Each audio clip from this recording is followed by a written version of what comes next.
Pat, happy Friday. It's Hey, Friday already. yeah, where'd the week go? Hello, everybody. Well, I know where it went for you. You said there's a new mortgage program that you had to load on your computer and it just wasn't working. So they gave you a new computer and life was going to be real good, right?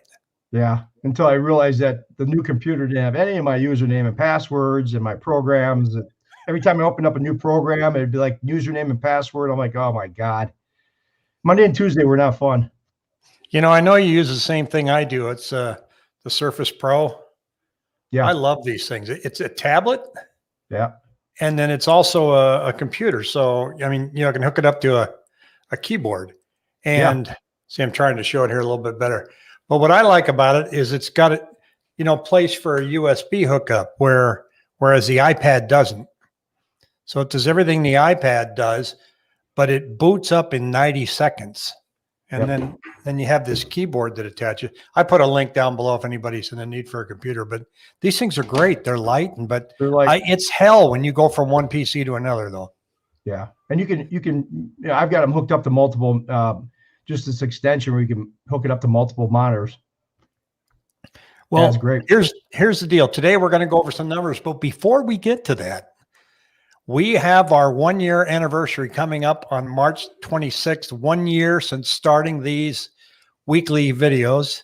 And Yep. we're going to go over the very first video when we first got started. Because speaking of PC problems, you won't believe how bad we were at trying to go YouTube live.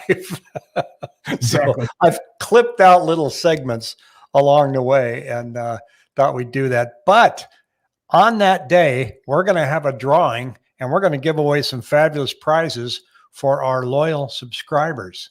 And it's fun to give stuff away, right, Pat? So Yeah, I love. It's better to give than to receive. And if you don't mind, I don't know what you're thinking about, but I get a couple of suggestions if you don't mind, do you mind if I, yeah, we got time. thinking about maybe some of the, hold on a second.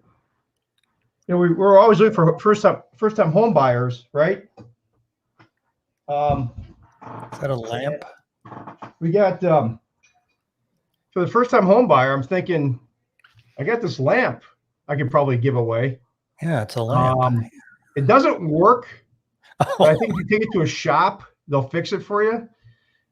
For some of one of our viewers that are looking to buy a home, I'm sure this would be a nice furnishing to have. If we give it away, I just a thought. And that'll attract more people to enter the contest. And we'll go into how to enter a little bit later. Hold on a second. Hold on. I won't lose you here. I got something else too. I got for the person who buys a home that's an entertainer. I've got this wonderful ceramic mallard duck. For if you're entertained after you buy your home, if you entertain, it serves as a soup ladle. So I think I got it. These two gifts, it's a wonderful. This will look wonderful in somebody's new kitchen. What do you think? I think it shows how much you really care for our loyal subscribers, our millions and millions. Because who would want to give up that ceramic mallard duck? But Pat, I got different ideas, so I thought I'd show. I want something more techie, things that people can use. Because I figure if they're on YouTube, they're probably on Zoom. A lot of people's kids are on Zoom, so I'm kind of thinking a Logitech camera right there, and not just one, Pat, and not just two, but three. Oops, I covered you up there, Pat. That's right. You like my prizes anyway. So, well, it's not that you're fired from the prize committee. Let's just say that you respectfully agreed to resign. So what we're going to do is to our loyal subscribers. Now we have millions and millions. Now, when we started, we just had 1 million, but now we have like millions and 1,300. And so there's a reason that we do these after 3 o'clock, because we want the kiddos to be out of school and the ones that are studying online. We don't want to suck up all the bandwidth. No. So we do these at 3 on purpose. But here's how you win this camera. There's going to be a video come out later on after this video. And it's all you have to do is subscribe to it, hit the like button and leave a comment like how you're going to use the camera, who you're going to give the camera to. And then on Friday, we will do a drawing and then give away those cameras. That's the only time we're going to ask you for your information. It's going to be, Pat, you won the camera. Where do I send it? And so if you're already subscribed, just hit the like button and leave a comment. Not on this one, but when I launch the content one. So that's our way of thanking our millions and millions of loyal subscribers. So I'm excited about that. So let's get right to it, because I know that's not why people are here, but this is the Cromford or the MLS for today, 4,584, pretty much a broken record of what we saw last week. Now I did see some improvements here a little bit in the 7-day moving average. And it's hard to tell here. I'm not good at zooming in on Excel, but over here, the blue line actually went up above the yellow line. And there was a glimmer of hope, last week, the week before, because buyer traffic really went down, but it came back up. It is still screaming. In fact, when we look at the Cromford report today, the comments are really interesting. And I hope if anybody didn't get a chance to watch Tina Tambour when she was on Wednesday, look that one up. It's on my channel. If not, I can put a link in here. But, we're looking at the Cromford market. 100's normal. Here's Avondale, 1,000. 1,000, Pat, not 100's normal. And here's 1,000. That means they probably have 3 homes for sale in Avondale. Chandler, 654, Gilbert, 701. So, but here's the interesting thing in this commentary, and it's hard to see because I'm not, let me see if I can put it up this way. For the low to mid-range markets, demand is being crimped by higher interest rates and affordability concerns. Even so, demand is far higher than the truly miserable level of supply, which means prices are going to rise sharply over the next several months. This is the way markets are supposed to work. Prices have to rise until buyers lose enough enthusiasm so that balancing demand with the supply, this can take a very long time. Supply is so weak that demand will need to collapse to get to a balanced situation in less than 3 years. So here's what she's saying. She's saying that buyer activity is going to come down, if rates continue doing what they're doing, or if we're seeing this buyer fatigue, right? I'm tired of going out and looking at a house. I got to overbid anything. I can no longer afford it. So that's going to pull back gradually. In order to get to a balanced market quickly, that has to fall off the map. So just at the rate that we're pulling back now, to get from a Cromford market index of around 500, 700 down to 100 could take us a good 1.5 to 2 years. If we expect that to happen before then, there's going to have to be something really dramatic that makes this fall off the face of the earth. Pat always has his giveaways. They're on to you, Pat. So that's what we got to watch. But right now, buyer traffic is dipping off about 7% per week. But I'm still seeing those astronomical bidding wars. And so I thought we'd be worth talking a little bit today about, if this is going to be with us for a while, let's start first with where rates were, because we expected kind of a pullback in rates a little bit. And when I looked at this morning's chart, and you're the chart guy, but here's where we are. It went down below.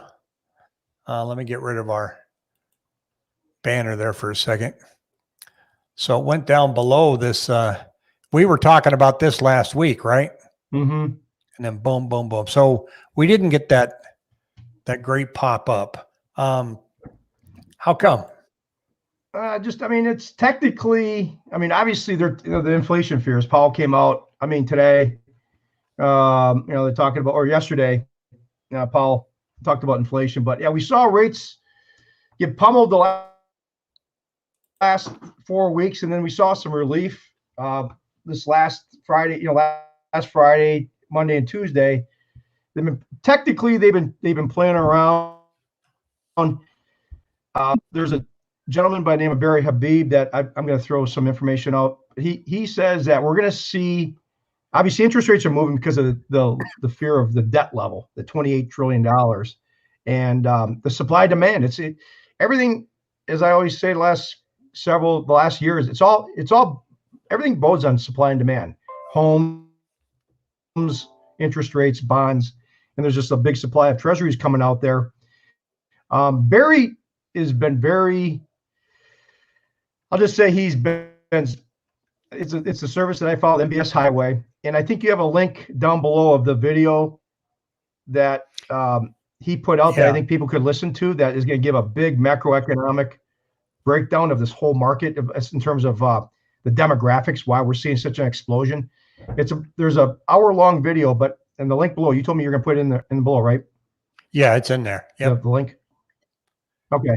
He talks about a couple interest things rates he said that I agree with, that rates will pull back, but right now the Powell is telling people that inflation's coming.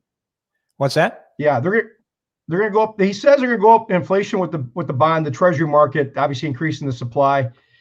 But he says we're going to see probably a move upward April, May, and June in rates, because when the government announces inflation, year over year inflation, and he makes a great point.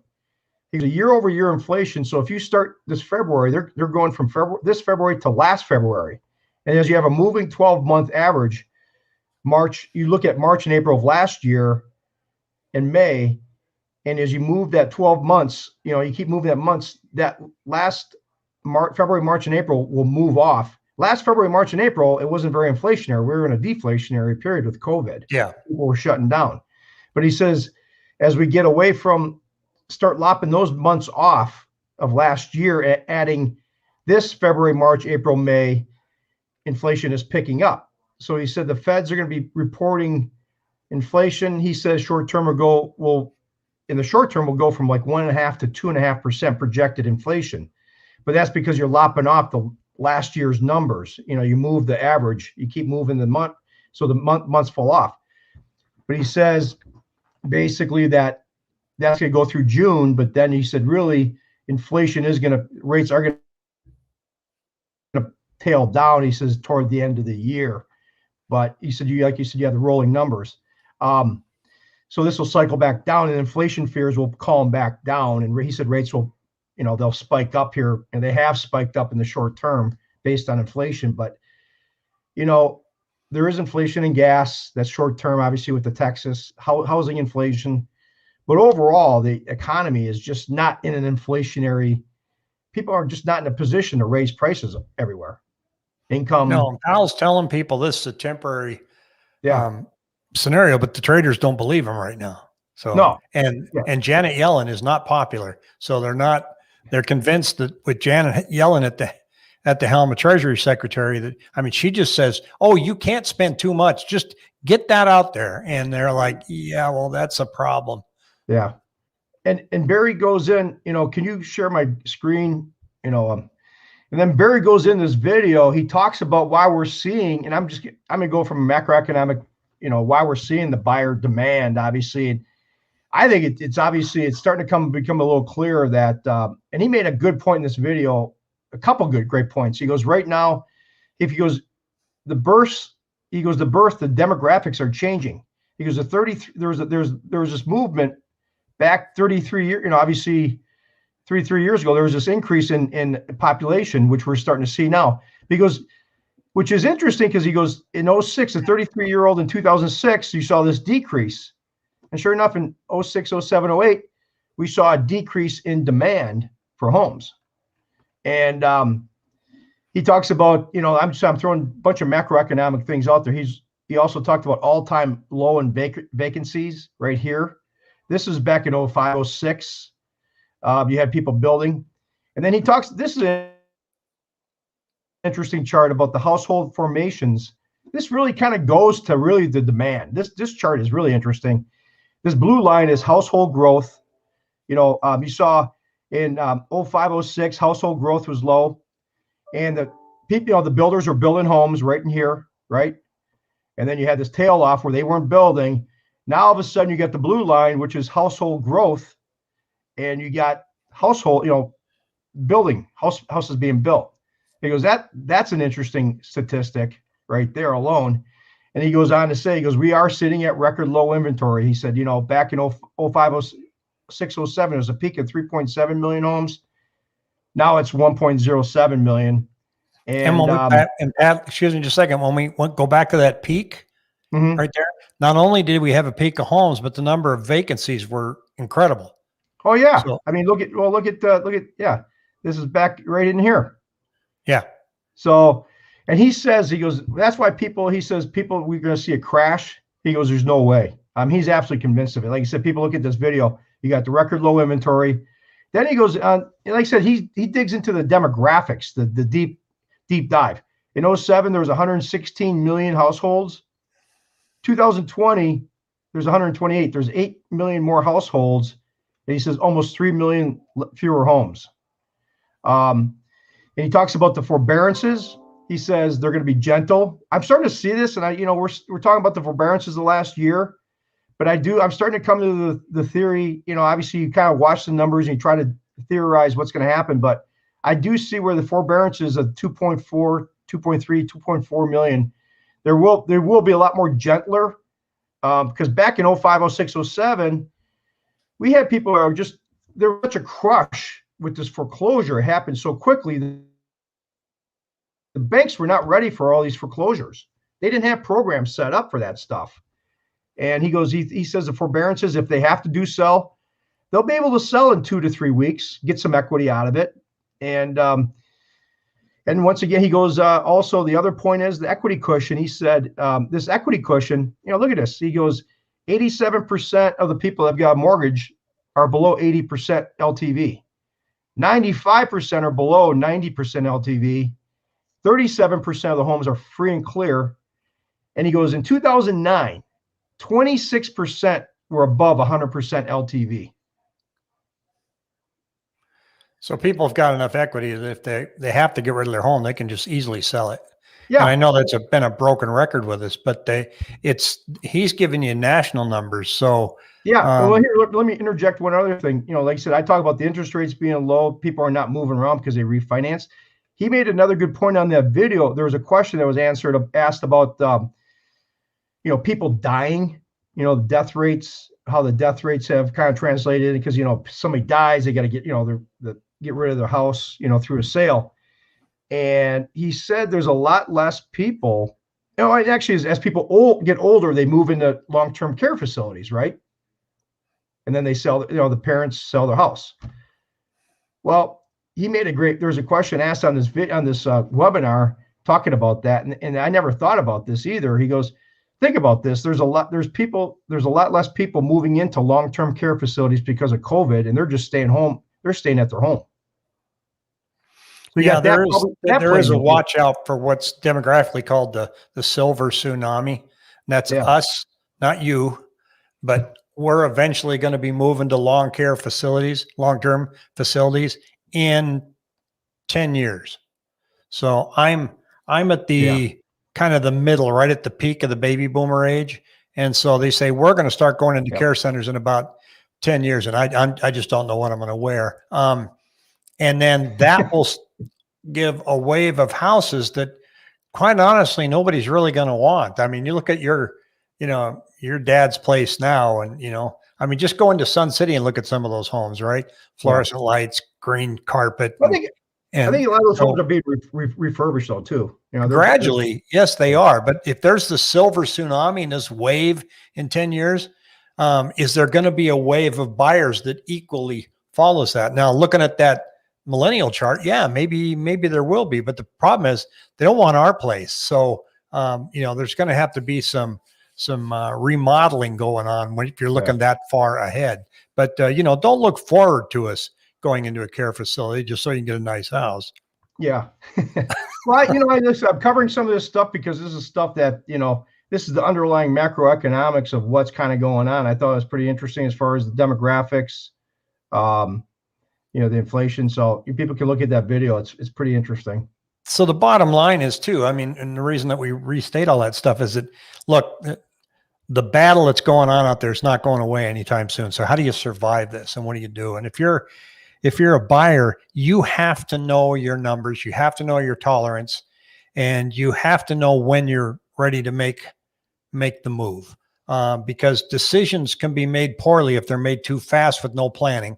And At emotionally. the same time, And too much waiting can mean you're going to miss out on opportunity. So you're the only one that can know when you're ready to get out there and pull that trigger. The other thing is, and I get asked this all the time, is what do you think we should offer for the home? Well, don't let the real estate agent say, 410,000.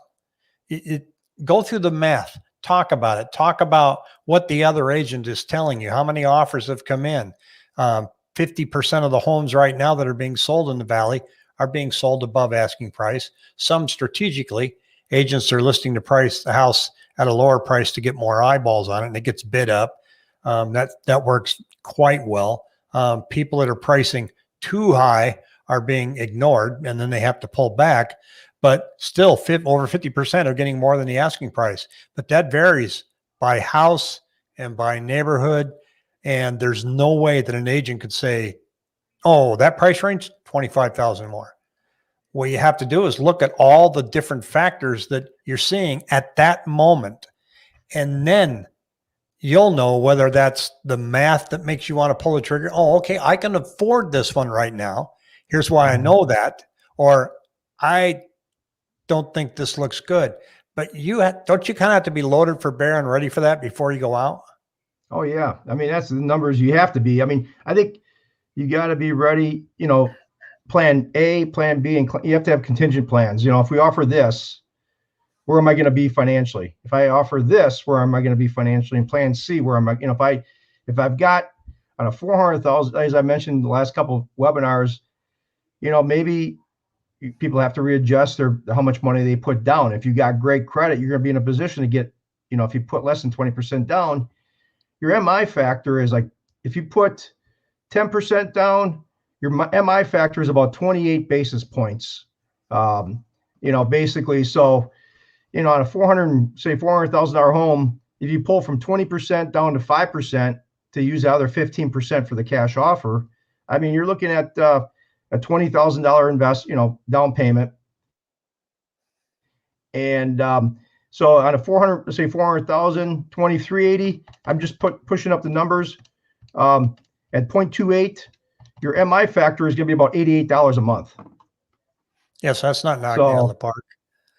No, I mean, that basically, if you know that ahead of time, if you know that ahead of time, you know what to expect. Because 2 years ago, here's what you could get away with. You could go out, look at the house, husband and wife, go home that night. They tell the agent, we're going to go crunch some numbers. We're going to go see what this looks like, and we will let you know in the morning.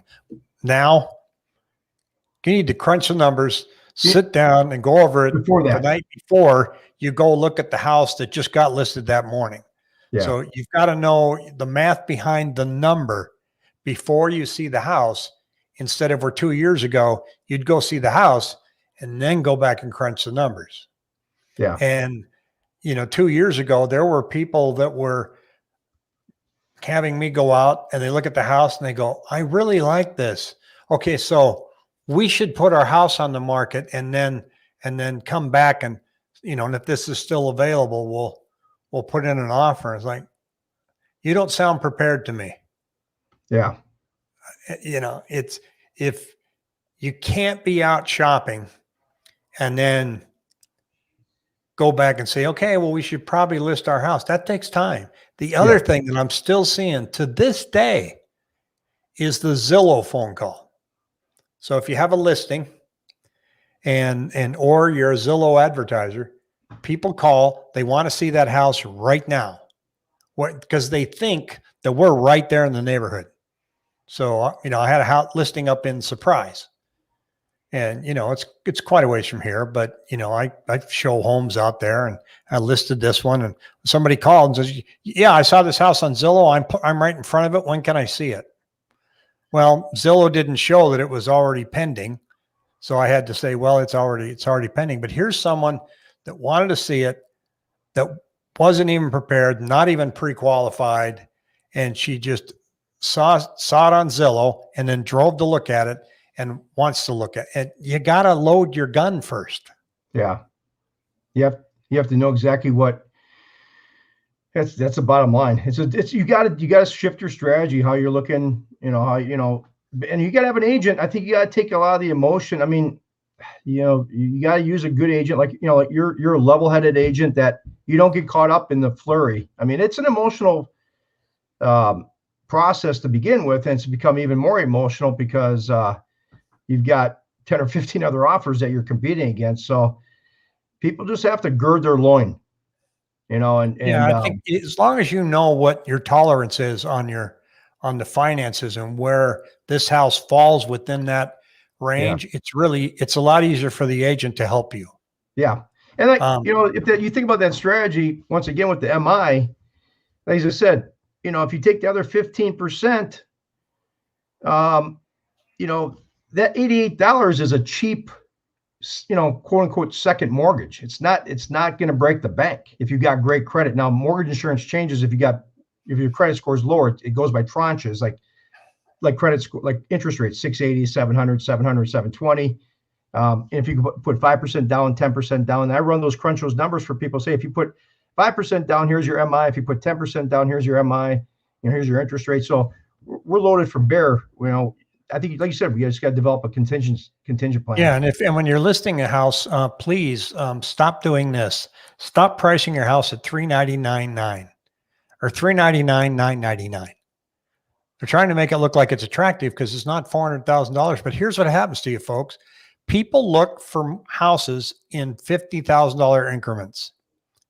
250 to 300, 3 to 350, 350 to 4, 4 to 450. Well, guess what? That person that's looking at 4 to 450 and your house is probably perfect for them. They didn't see it because of $1. Yeah. $399, $999.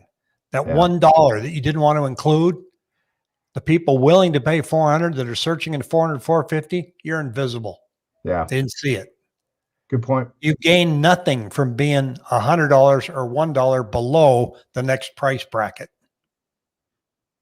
So now if you price it at 405, well, the person from 350 to 400 is not going to see it, right? But an agent will tell you, hey, don't be afraid to look a little bit above your price zone, but they rarely look below the bracket that they've already established in their search. Well, that's the thing too, is, a lot of people call me up and say, I want to keep my payment. I've got to keep my payment at $1,649.50, because they run their calculating numbers, but I run those numbers at 350, 400. I go, typically you'll see that house, you might be looking at the $400,000 range, but there's a house for 435, 440. You're like, wow. And a lot of people, like I said, I run the numbers not to upsell them, but just to say for an extra $30,000, your payment goes up by, I'm just making $95 a month.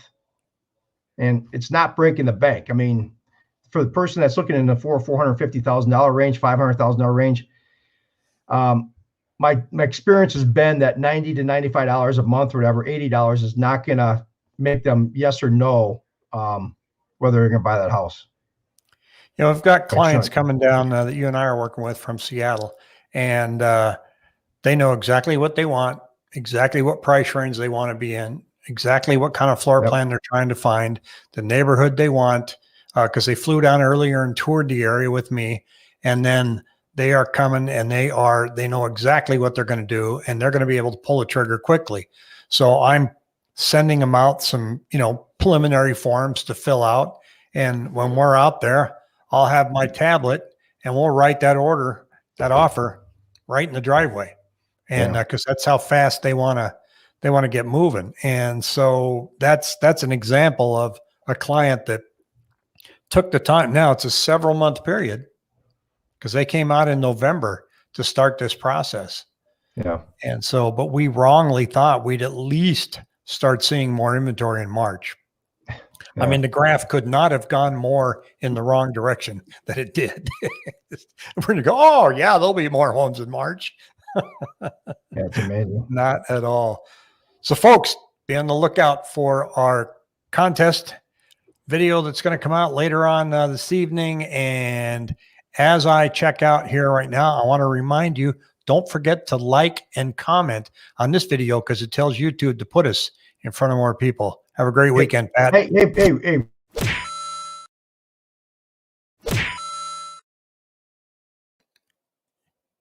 Hey. You're back. Oh, are we still on? You're still on, yeah. You said, hey, so I came back. If anybody wants this, I'll give it away. Okay. Oh, the duck is still in play. The All duck right. is still available. I'm just going to throw that in there. All right. Everybody, if there's somebody that's not in the giveaway and still wants a duck, I might give it away. All right. I'll be right up. Okay. Done.